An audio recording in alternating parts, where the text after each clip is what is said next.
Ya, shalom, boleh angkat tangannya karena host kita pasti mute semua ya untuk bisa dengarkan firman Tuhan. Kita bisa lebih konsentrasi dan dalam kesempatan ini saya mau sampaikan pesan Tuhan. Judulnya pentingnya bertahan. Ya. Karena dari sekian minggu lamanya dengan kondisi yang ada di bangsa kita, sebagian masih ada yang berjuang untuk bisa mendapat lebih, sebagian ada yang berjuang hanya untuk sekedar hidup. Namun melihat gambar besarnya sampai dengan akhir tahun, perkiraan dari apa yang bisa dilihat sekarang bahwa kalau kita bisa melewati tahun ini, sesungguhnya ini adalah tahun dimana tahun bertahan buat kita semua, ya. Bertahan hidup. Dan bicara tentang bertahan hidup, ada istilah berani mati. Namun di dalam Alkitab, bagaimana berani hidup buat Tuhan itu jauh lebih penting. Nah, topik kali ini adalah pentingnya bertahan. Dari Ayub pasal 6, ayatnya yang ke-11, ya, demikian firman Tuhan. Apakah kekuatanku sehingga aku sanggup bertahan? Dan apakah masa depanku sehingga aku harus bersabar? Ya. Pentingnya bertahan. Ayub dalam situasinya coba untuk menggali apa sih alasan saya untuk bertahan. Ya. Dia bilang, kekuatan saya apa sehingga saya bisa sanggup bertahan. Lalu kemudian kalaupun harus bersabar, bersabar pada apa yang nanti bisa dilihat, apa yang bisa dilihat. Karena melihat apa yang ada sekarang membuatnya tidak mampu untuk melihat apa yang ada di masa depan. Maka itu penting untuk bertahan. Kenapa? Karena ada alasan yang harusnya membuat Anda dan saya bisa bertahan. Kenapa? Bagaimana? Nah, yang pertama, bertahan adalah tentang kebaikan. Ya. Bertahan adalah tentang kebaikan. Pengkhotbah pasalnya yang ke-8, ayat 2 sampai dengan ayat yang ke-3, tertulis demikian, saya baca, patuhilah perintah raja demi sumpahmu kepada Allah. Janganlah tergesa-gesa pergi dari hadapannya, janganlah bertahan dalam perkara yang jahat, karena ia berbuat apa yang dikehendakinya. Saya garis besar kalimat janganlah bertahan dalam perkara yang jahat. Bagaimana kita mampu bertahan? Orang gak akan mampu bertahan kalau dia bertahan untuk perkara yang jahat. Karena itu bertahan adalah tentang kebaikan. Jadi jangan ngotot-ngotot nggak puguh gitu, ya. Coba untuk memperjuangkan sesuatu yang nggak jelas. Ya. Nah, jelas nggak jelas di sini parameter yang pertama adalah bertahan adalah tentang kebaikan. Karena itu kalau dasarnya adalah kebaikan, maka Anda harusnya mampu untuk bertahan. Dan kebaikan layak untuk dipertahankan. Nah, yang kedua, dari Mazmur 49, ya, Mazmur 49, kalau di tampilan multimedia, langsung dipotong di ayat yang ke-13. Namun, simak baik sebelum ke ayat 13, saya akan baca dari ayatnya yang ke-6. Ya. Mengapa aku takut pada hari-hari celaka, pada waktu aku dikepung oleh kejahatan pengejar-pengejarku? Mereka yang percaya akan harta bendanya dan memegahkan diri dengan banyaknya kekayaan mereka, tidak seorang pun dapat membebaskan dirinya atau memberikan tebusan kepada Allah ganti nyawanya. Karena terlalu mahal harga pembebasan nyawanya dan tidak memadai untuk selama-lamanya. Supaya ia tetap hidup untuk seterusnya dan tidak melihat lubang kubur.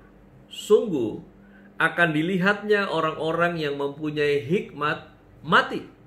Orang-orang bodoh dan dungu pun binasa bersama-sama dan meninggalkan harta benda mereka untuk orang lain. Kubur mereka ialah rumah mereka untuk selama-lamanya.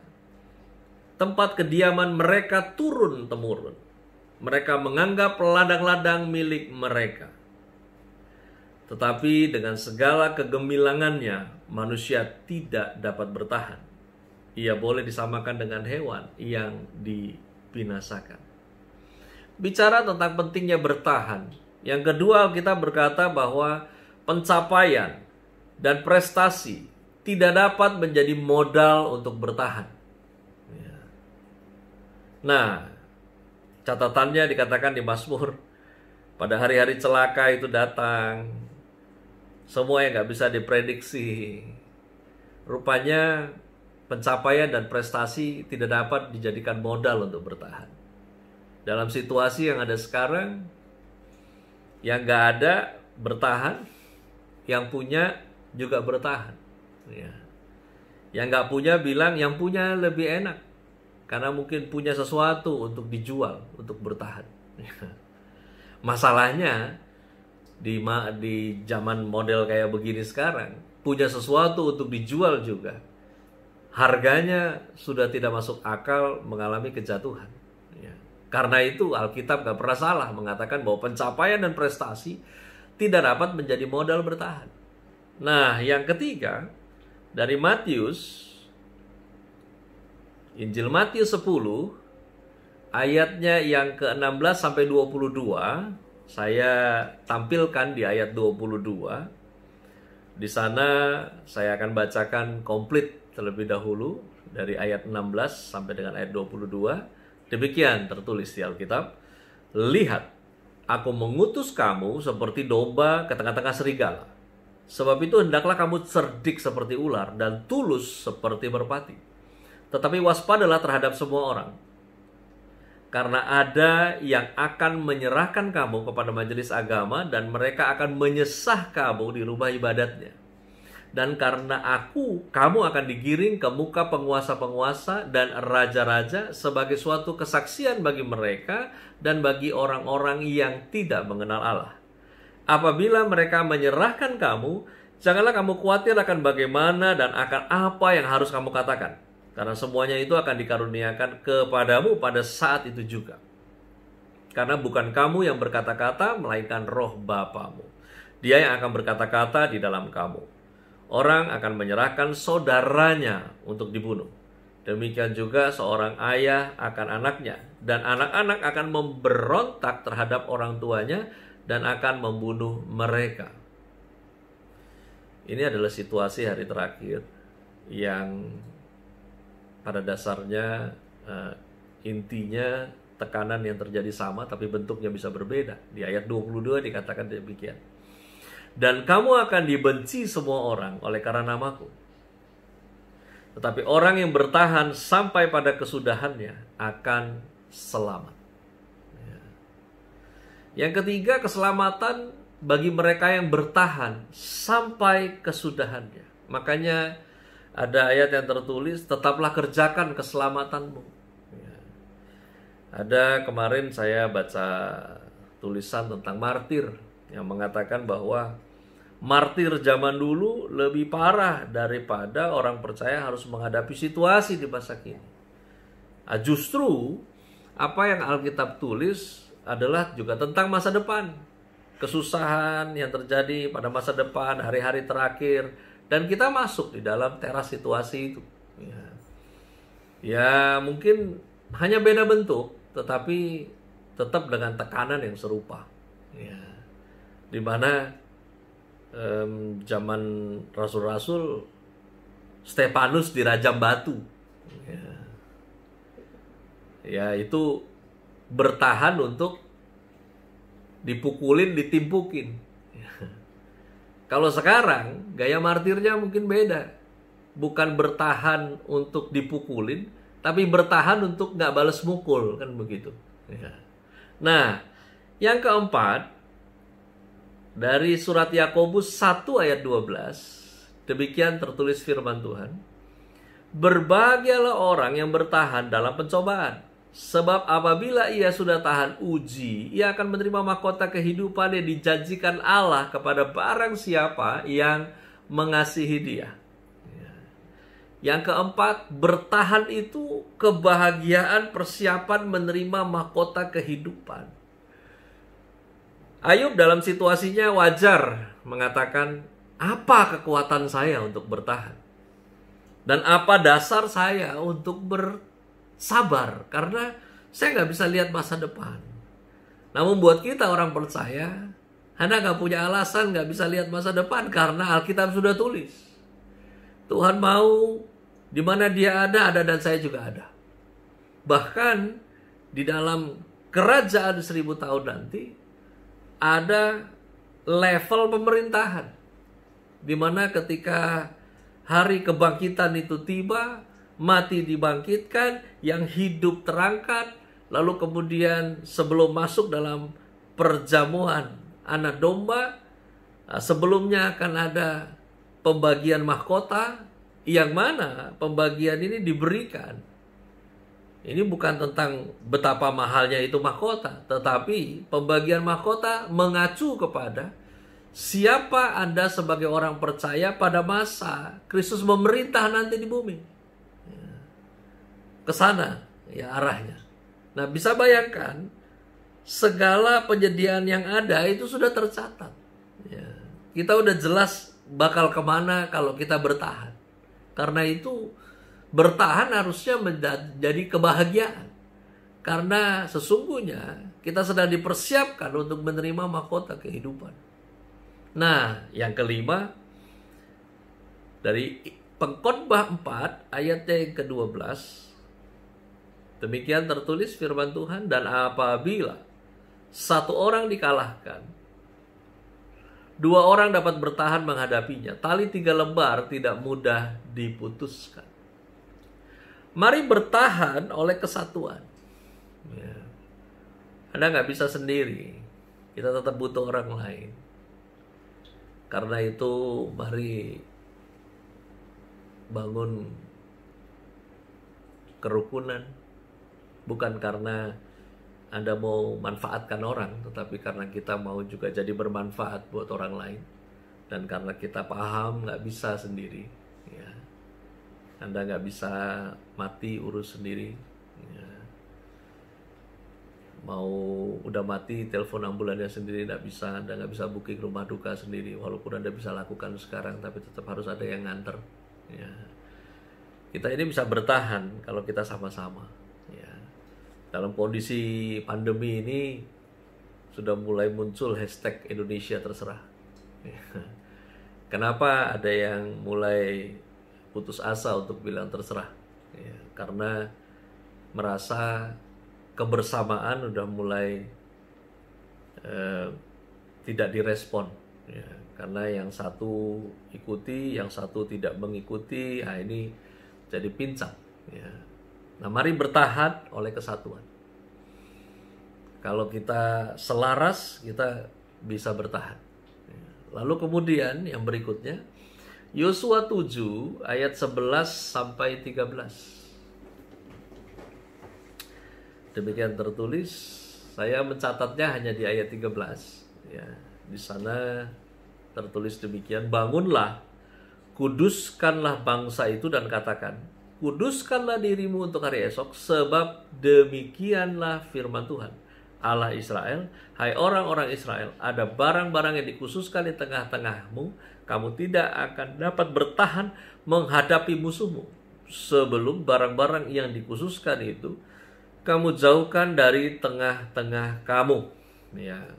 Yosua 7 ini adalah kisah di mana Tuhan memerintahkan pada masa perjanjian lama di generasi Yosua untuk memusnahkan semuanya. Ya. Tetapi rupanya ada orang di sana yang ikutan malah mengumpulkan apa yang dia pikir masih berharga. Ya, beberapa ayat ini ada yang coba mengambil masuk aplikasi menafsirkan tentang barang tumpas. Ya. Wah, kalau di rumah kamu ada barang aneh-aneh harus dibakar, harus apa segala. Saya nggak akan masuk dalam penafsiran aneh-aneh. Konteks di ayat ini adalah tentang kekudusan hidup. Ya. Di mana kekudusan itu berbicara mengenai keberpihakan. Di mana ketika Anda dan saya berpihak kepada Tuhan, rupanya keberpihakan kita kepada Tuhan mempengaruhi kemampuan kita untuk bertahan. Ya.